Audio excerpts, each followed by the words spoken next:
A reprodução sexuada é aquela que envolve geralmente dois indivíduos que contribuem com os gametas, os quais, ao se unirem no processo que nós chamamos de fecundação, produzem uma célula, denominada zigoto, que sofrerá inúmeras mitoses, gerando um novo organismo.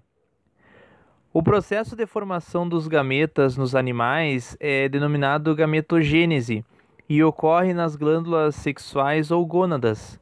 Os espermatozoides são produzidos por espermatogênese nos testículos, enquanto os óvulos, na espécie humana, na verdade, chamamos ovócitos, são produzidos por ovulogênese nos ovários. É importante frisar que a gametogênese humana começa no nosso desenvolvimento embrionário, sofrendo uma pausa após o nascimento e sendo retomada na puberdade, estendendo-se por toda a nossa vida adulta. Nesta imagem, relembrando o sistema reprodutor masculino, vemos que dentro dos testículos existem lacunas, os túbulos seminíferos, nos quais células com alta capacidade de multiplicação, denominadas células germinativas, sofrem mitoses, originando outras células que, por meiose, originam os espermatozoides.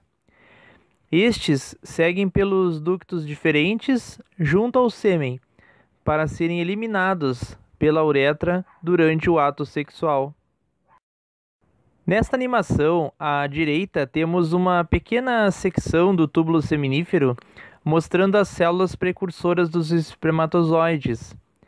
A espermatogênese e a ovulogênese são semelhantes e podem ser divididas basicamente em três fases: a multiplicação, também chamada fase germinativa, crescimento e maturação. Na espermatogênese ocorre ainda a fase de especialização ou espermiogênese. Ainda no desenvolvimento embrionário, células germinativas multiplicam-se por mitose, originando espermatogônias. Perceba que essas células possuem cromossomos pares, ou seja, são diploides, pois estão representadas pelo 2N. A partir da puberdade, os testículos são estimulados pelos hormônios folículo estimulante, que é o FSH, e luteinizante, que é o LH, produzidos pela hipófise. O FSH estimula a espermatogênese. O LH estimula outras células a secretarem testosterona, que confere as características sexuais masculinas. As espermatogônias formadas dividem-se, aumentando de número em um processo que continua por toda a vida, garantindo grande quantidade de futuros gametas. Algumas espermatogônias continuam se multiplicando, outras entram na fase de crescimento e se tornam espermatócitos primários, ou espermatócito 1. Na fase de maturação, os espermatócitos 1 sofrem a primeira divisão da meiose e originam duas células, os espermatócitos secundários, ou espermatócito 2. Perceba com atenção que essas células possuem a metade dos cromossomos da célula anterior, no caso da espécie humana, 23 cromossomos, mas que ainda estão duplicados. Estas células são chamadas haploides. E na sequência, elas sofrem a segunda divisão da meiose, formando 4 células com cromossomos simples, as espermátides. As espermátides não se dividem mais e começam a se transformar em espermatozoides. É a fase de especialização, que veremos na sequência. Na espermiogênese, o complexo golgiense origina uma vesícula denominada crossoma, com enzimas que facilitam a penetração do espermatozoide no ovócito. As espermátides perdem grande parte do citoplasma e, a partir do centríolo, que produz proteínas filamentosas denominadas microtúbulos, desenvolve-se uma cauda ou flagelo. Essas transformações produzem células móveis capazes de se deslocar em direção ao óvulo, no caso o ovócito 2, conforme já foi citado, com velocidade média na espécie humana de 1 milímetro por minuto a 4 milímetros por minuto. Por fim, as mitocôndrias agrupam-se no início da cauda, na chamada peça intermediária, o colo, e fornecem energia para o movimento da célula. E perceba que o espermatozoide divide-se em 3 partes, mas somente a cabeça penetra no gameta feminino, pois nela é que estão os 23 cromossomos masculinos. Nesta imagem, relembrando o sistema reprodutor feminino, vemos os ovários, que são pares. Eles se aproximam das tubas uterinas pelas fímbrias, que são projeções digitiformes visualizadas na imagem. As tubas desembocam no útero, que é o órgão no qual a mulher grávida aloja o embrião. Dele sai a vagina, que se abre nos órgãos genitais externos, a qual recebe o pênis durante o ato sexual e é o canal de saída do bebê no parto normal. Perceba na animação que, após o ato sexual, os espermatozoides percorrerão o canal da vagina e, posteriormente, a cavidade uterina, passando pelas tubas, chegando até a curvatura superior, que é denominada ampola, onde poderá ocorrer a fecundação. Nesta animação temos a ovulogênese. À direita, as transformações sofridas pelo ovário em cada fase. De forma semelhante ao organismo masculino, na fase embrionária, as células germinativas primordiais passam pela fase de multiplicação e, por mitoses, originam ovogônias. Elas se situam em aglomerados de células ovarianas denominadas folículos primários, representados à direita pelo número 1. Perceba que os folículos primários possuem este nome porque eles são circundados por apenas uma camada de células. Então, parte dessas ovogônias cresce e se torna o ovócito primário, ou ovócito 1, que armazena em seu citoplasma nutrientes para o embrião no início do seu desenvolvimento. Quando as meninas nascem, há ovócitos 1 paralisados na prófase da primeira divisão da meiose. Na puberdade, uma vez por mês, ou seja, a cada ciclo menstrual, conforme veremos adiante, um ovócito em geral completa a primeira divisão da meiose, originando 2 células haploides, o ovócito secundário, o ovócito 2, e o primeiro glóbulo polar, ou corpúsculo polar 1. Estes se situam nos folículos secundários, representados pelo número 2, e veja que eles são circundados por várias camadas de células. Na sequência, os folículos são preenchidos gradualmente por líquido, conforme vemos no número 3. No folículo maduro, que está representado pelo número 4, o ovócito secundário, visualizado ao centro, está circundado pela zona pelúcida, aquele envoltório de cor branca, e a camada semilunar de líquido é chamada de antro. Da mesma forma que na gametogênese masculina, o ovócito 2 e o corpúsculo polar 1 também possuem metade dos cromossomos do ovócito 1, mas o corpúsculo, com uma quantidade muito reduzida de citoplasma, geralmente degenera. Na ovulação, geralmente um único ovócito secundário, com o primeiro corpo polar, é expelido para dentro da cavidade pélvica, envolvido por uma camada de células oriundas do folículo, denominada corona radiata, conforme vemos no número 5.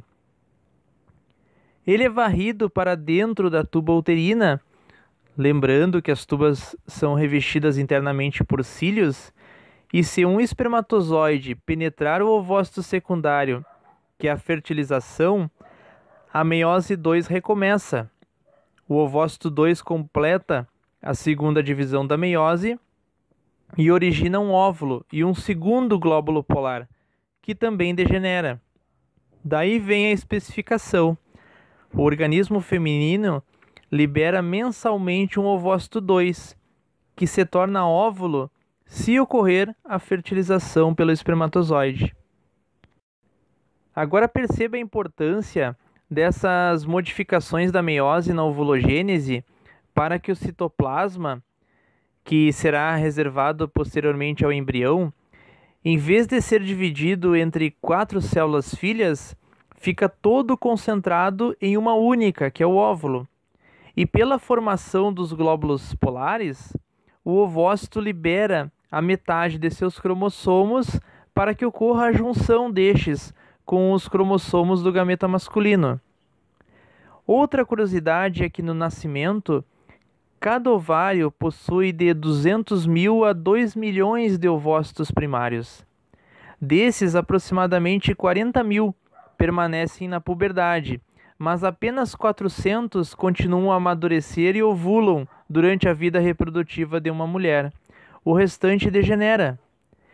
Por fim, após a ovulação, ocorre o colapso do folículo maduro. Estimuladas pelo LH, as células foliculares remanescentes aumentam e formam o corpo lúteo, que é o corpúsculo amarelo indicado pela seta, que secreta hormônios que preparam o organismo feminino para a gestação, conforme veremos na sequência. Se o ovócito não for fertilizado, o corpo lúteo dura apenas 2 semanas, após as quais sua atividade secretora declina e ocorre a degeneração em corpo albicante, representado pelo número 6. Nesta imagem, vemos as camadas uterinas internas. O miométrio é o tecido muscular contrátil que se expande durante a gestação e contrai-se no parto. O endométrio possui 2 camadas, a basal e a funcional. A primeira possui as artérias, veias e o início das glândulas uterinas, e é responsável por formar uma nova camada funcional após o término da menstruação. A camada funcional começa a partir das artérias espirais, que sofrem degeneração e regeneração durante cada ciclo menstrual sucessivo. E também possui os capilares, que são liberados junto ao seu tecido. As glândulas uterinas tubulares mudam de comprimento conforme o endométrio aumenta e diminui. Esta animação ilustra, de maneira geral, o ciclo reprodutivo feminino. A primeira linha mostra os níveis dos hormônios folículo estimulante, que é o FSH, e o luteinizante, o LH, no sangue, que são produzidos pela hipófise, conforme vimos em nossa aula sobre o sistema endócrino. O primeiro estimula o desenvolvimento dos folículos ovarianos, bem como a ovogênese. O segundo estimula o desenvolvimento do corpo lúteo, que será importante para a sequência do ciclo. Na adolescência, quando o corpo se prepara para a menarca, ou seja, a primeira menstruação, a hipófise libera FSH na corrente sanguínea. No ovário, ele estimula os folículos, que em 10, 12 dias produzem ovócitos 2. Enquanto isso, os ovários secretam estrógeno, que aumenta a mucosa uterina, preparando o útero. À medida que o endométrio se espessa, as glândulas endometriais curtas e retas se desenvolvem e as arteríolas se espiralam e se alongam, conforme vemos no slide anterior. Na terceira linha, vemos a oscilação dos principais hormônios produzidos pelo ovário. Observe nos gráficos que, conforme aumenta a secreção de estrógeno e inibina, diminui o FSH. Certa concentração de estrógeno faz a hipófise liberar no sangue o LH, cujo pico provoca a ruptura do folículo maduro, geralmente no 14º dia, em um ciclo regular de 28 dias, que libera o ovócito 2 e origina o corpo lúteo, o qual induz a produção de progesterona, que mantém o endométrio preso ao útero. As vilosidades coriônicas, que são projeções do embrião que se ramificam dentro da parede uterina, secretam gonadotrofina coriônica humana, que é o HCG, hormônio que sinaliza a presença do embrião e estimula a atividade do corpo amarelo, mantendo as taxas de estrógeno e de progesterona elevadas no sangue, conforme vemos no gráfico. E, consequentemente, a menstruação não ocorre. Ao contrário, se não ocorrer a fertilização, o corpo lúteo, após 2 semanas, degenera em corpo albicante. As taxas de estrógeno, progesterona e inibina diminuem, ocorrendo a menstruação e iniciando o ciclo. Agora falaremos sobre fertilização, processo no qual o material genético de um espermatozoide haploide e o de um ovócito secundário haploide também se fundem em um único núcleo diploide, que originará o zigoto. Na imagem superior, vemos a chegada dos espermatozoides ao ovócito 2. Ele é circundado pela já citada corona radiata, um grupo de células foliculares que o acompanharam na ovulação, e mais internamente por uma camada de glicoproteínas, a zona pelúcida. Uma das glicoproteínas da zona pelúcida atua como um receptor de espermatozoides. Também vemos o glóbulo polar 1 antes de ser degenerado. Na imagem inferior, temos no detalhe a penetração do espermatozoide na zona pelúcida graças à ação de enzimas do acrossoma, processo denominado reação acrossômica. E uma curiosidade: dos aproximadamente 200 milhões de espermatozoides introduzidos na vagina, menos de 2 milhões atingem o colo do útero, e somente em torno de 200 alcançam o ovócito secundário. Normalmente, a fertilização ocorre na tuba uterina de 12 a 24 horas após a ovulação. E os espermatozoides permanecem viáveis na vagina por aproximadamente 48 horas, embora um ovócito secundário seja viável por apenas 24 horas após a ovulação. Nesta animação, vemos a sequência de eventos que precedem a formação do zigoto. Vemos o ovócito 2 que encontra-se em metáfase. Por fins didáticos, representamos aqui apenas 4 dos 23 cromossomos que ainda estão duplicados. A reação acrossômica permite a fusão da membrana plasmática do espermatozoide com a membrana oocitária, induzindo a reação cortical. Nesta, os grânulos corticais do ócito liberam as enzimas extracelulares que destroem os receptores da zona pelúcida, impedindo assim a entrada de mais de um espermatozoide. Na sequência, o ovócito primeiramente completa a meiose 2, dividindo-se em um óvulo maior, o ovo maduro, e em um segundo corpo polar menor, que se fragmenta e se desintegra.